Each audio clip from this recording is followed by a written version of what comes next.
statement and maybe just talk about how your trip down was and how early week bowl preparations are going for your team so far. Oh yeah, we're happy to be here in Atlanta. The Peach Bowl is a great bowl. We had a smooth trip down. Everything's been great so far. The weather's great. We've had a couple great practices over at Tech, and they've they really rolled out the carpet for us. It's a first-class bowl game. Our players are very excited to be here, and it's going to be a great week of preparation for us. Okay, appreciate that. All right, we'll go ahead and jump right into questions from the media. Let's start with Jonathan Schott. Go ahead, Jonathan. Hey, Coach, question for you about bowl prep. As you know, Coach Saban struggled with bowl prep at Michigan State. Coach D'Antonio struggled in his early years. My question is, how much has bowl prep changed from your time maybe playing and coaching there in the mid-'90s to when you came back to college football in 2015, and anything beyond that? Well, I'm not sure how much it's changed. It's really about the focus and really keeping the main thing. In football and preparation during the week, we always try to eliminate distractions. So we have to do a really good job of compartmentalizing our time here. We have some great events that are scheduled for us from the Peach Bowl, which we are really enjoying those. Like last night we had a basketball challenge where our guys did very well. But then this morning we had to get up and get right back to football. And so really that's what it's all about. We had a Coach Me Coach Tuesday type practice today. Then we'll have a Wednesday practice tomorrow, and we'll go through the week. Our guys seem to be really focused. We know why we're here, but we're also going to enjoy everything that the Peach Bowl has for us. And so that's really what it comes down to, focus and making sure we keep the main thing. All right, we'll go next to Chris Solari. Go ahead, Chris. I hope you had a good Christmas. I'm wondering, we obviously know Kenneth has opted out. Do you have any other players who are opting out of the game, or do you anticipate any others opting out between now and Thursday? And the second part is, how do you replace a guy like Kenneth? Yeah, it's hard to replace a guy like Ken. You really can't do that. But we have, other players obviously on our roster at that position that are going to be next man up, and they're going to step up and get the job done. And we have a plan for that. And I feel really good about our run game. And right now in our preparation, we have a few guys that have decided not to play. And so, I support that. And then we have some guys that are dealing with injuries that are either out or trying to play. As a follow to that, you did mention prior that you would let us know who those guys were, or Yeah. do you not plan on letting us know? Yeah, Michael Dowell's in the portal. He's not planning to play in the game. And then we have a couple of guys that are doubtful. I think I would say Crouch is doubtful. Hunt is doubtful. Horse is questionable. And I think everyone else is trying to get to the game, trying to play. All right, we'll go next to Matt Wenzel from MLive. Go ahead, Matt.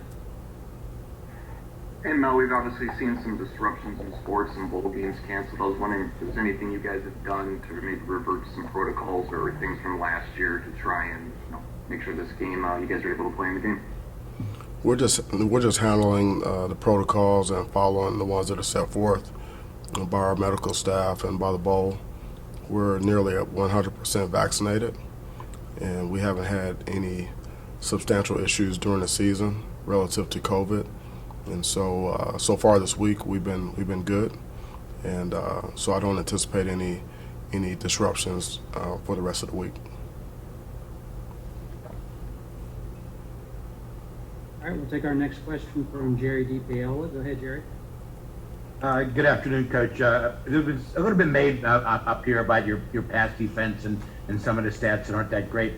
Are there any moments during the season this year that maybe indicate that your pass defense is better than what the numbers say?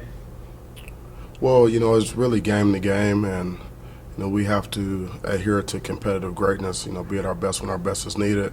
Our best is going to be needed in this game, absolutely. And so really the past is not predictive of the future unless you don't change the behavior. And so we made some adjustments. Our guys have worked really hard with the rush and the coverage working together, and we anticipate playing a better pass defense in this game. We'll go next to Jared Ramsey from the state. Go ahead, Jared. Mel, last time you talked to the media, you said you hadn't dove much into Pittsburgh's tape yet. Over the past few weeks, what have you seen from them, and how are you preparing? Yeah, very good football team. They're balanced. They have some really good-looking players. Offense, defense, and special teams. They're big. They're long. Their defense is stout. They're really good against the run. They apply a lot of pressure. They can deny the ball in tight coverage. Offensively, they're very versatile. They give you different types of tempo. They can throw it, and they have balance in the run game as well. Obviously, really good skill players. And so, special teams, they're very aggressive, and they get after it. It's a very well-balanced team. I can see why they've had success this year. Take our next question from Ian Kress from WLNS. Go ahead, Ian. Hey Mel, obviously the goal of this trip is the bowl game, but with events like yesterday with the basketball event and the stuff you guys are going to be doing the rest of the week, how important is maybe stuff like that for you guys to maybe take your mind off of football for a few hours to get ready for a bowl game? I think it's important. Our guys love to have fun, and yesterday was a competition, and so the guys kind of lit up a little bit, and that was after Christmas dinner, and then some of the staffers, the young kids got called up to take pictures with Santa, and so I think the players enjoyed that. And then they had a kind of a choir group that was singing Christmas carols for us during dinner, and then our players kind of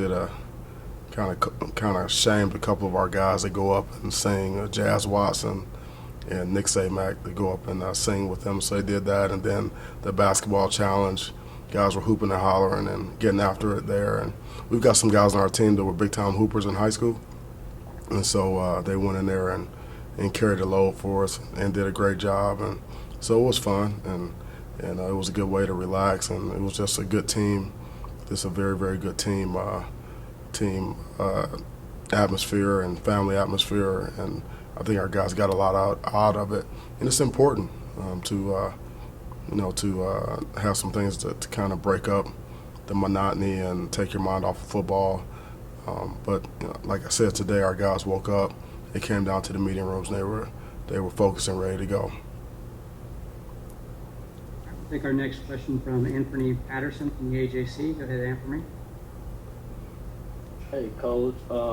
When you, I think this is your third year as head coach. What would you say is the difference between you being a head coach from when you was the last defensive coordinator, obviously when you was at Georgia, and do you and Kirby Smart still talk to each other, and if so, what are those conversations like? Yeah, first of all, man, I like that sweater. So don't leave that laying around. I might find it before you lose it. But yeah, I usually the communication between Kirby and I is usually text.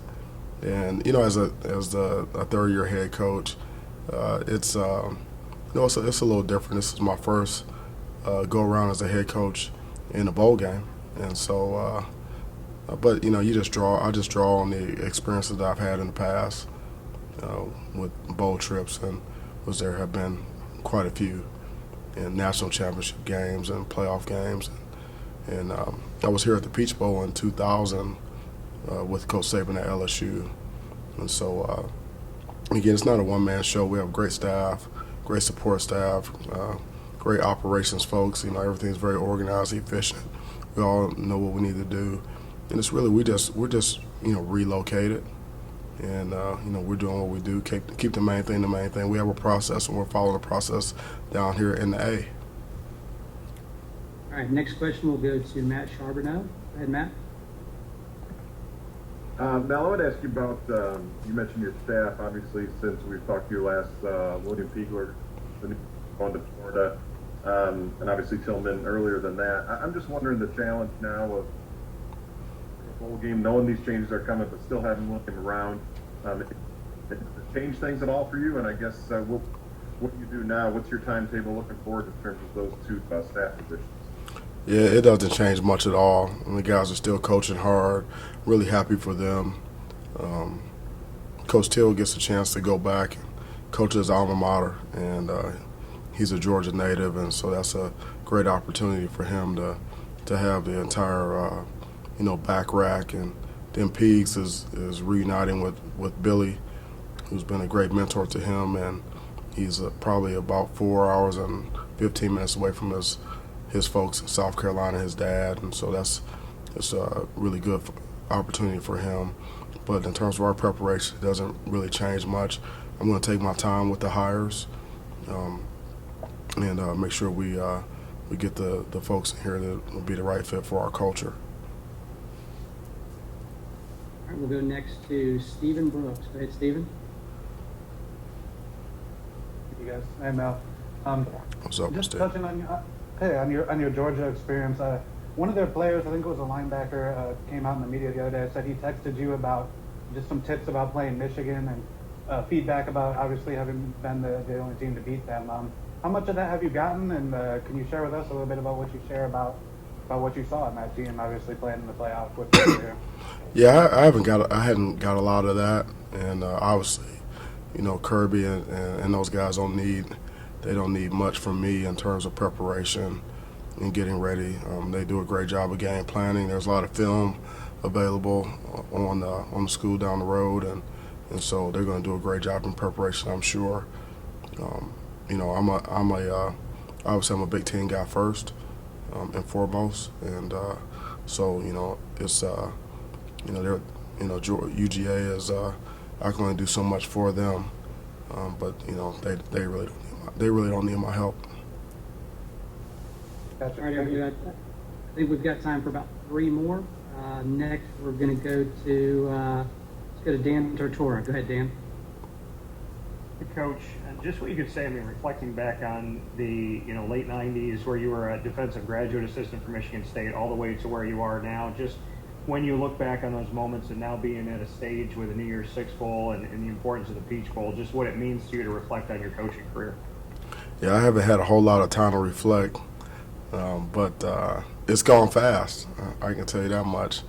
I can remember going to a bowl game, going to the Aloha Bowl, I think it was, maybe in '97 with Coach Saban and playing Washington. And we were trying to stay on the relatively same schedule, so I think we were having 4 a.m. staff meetings and things like that. And so, I just had a lot of experience, over the years, and it's gone really quickly. I've learned a lot over the years in terms of bowl preparation and how to maximize our opportunities and from a practice standpoint to make sure our guys are healthy and fresh, ready to go in the game. But I've enjoyed every moment of it. But I tell you what, man, the time flies. Someone on social media posted a picture of me back in the day. I had a lot more hair back then, man. It's like, I don't know, man. It's different. Hey, good luck. All right, let's go back to we'll go back to Chris Solari. Go ahead again, Chris. I understand the hair back in the day comment, believe me. I feel that. I wanted to ask you mentioned a little bit about Michael Dow and him not wanting to play. You have a bunch of other guys who've gone into the portal in the past few weeks. What's the dynamic when you, because it seems like some of those guys will play or dress for the game. What's the dynamic as a coach to balance that between guys who are making that determination and keeping them in the mix for the game? Yeah, those are individual decisions that the players are making, and I'm supporting them on the decisions that they do make. And so I just told the guys at the very beginning, at the onset, if you're in, you're in 100%. And if you're not in, let's communicate that, and then we'll support you. And that's the way we're handling everything.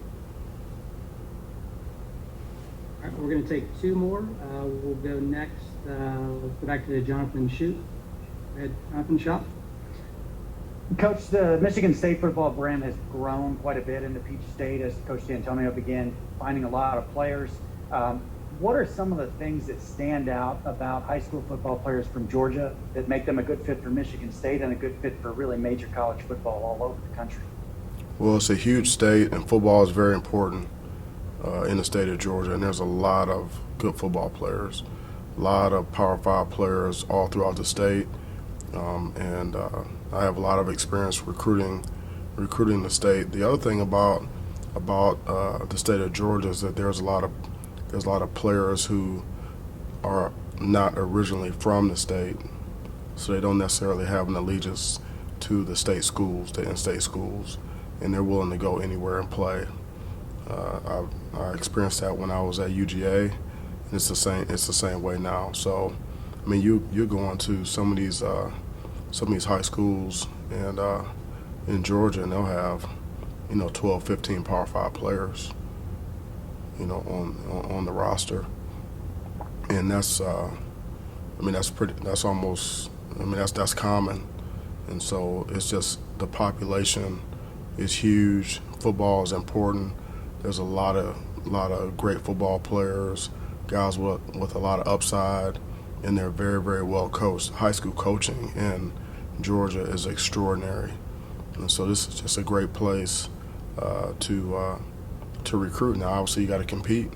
Everyone around the country is in here trying to get players, but there's not very many states where you have where you have a more fertile recruiting ground than the state of Georgia. All right, we'll take our last question from Stephen Brooks. Go ahead, Stephen. Hey guys, I'll be honest, I didn't know my hand was still raised, but since I got it, Mel, you said Hunt earlier. Were you talking about Tyler Hunt? Jaden Yes. Hunt? Yep, Tyler. Tyler? Yep. Okay, just to be clear. Yep. All right, but yeah, sorry, take my hand down there. I can do it. Sorry about that, guys. Hey, no problem, man. It's not your fault. That's right. I think it was my fault. Appreciate it. Thanks, Mel. We're all trying here. All right, I think that's going to do it, Coach. We thank you very much for your time, and you are excused for the day, sir. Enjoy the rest of your time today. Thank you for your time. I appreciate you covering our team. Peach Bowl's been great. Go green. You clear? All right, everybody.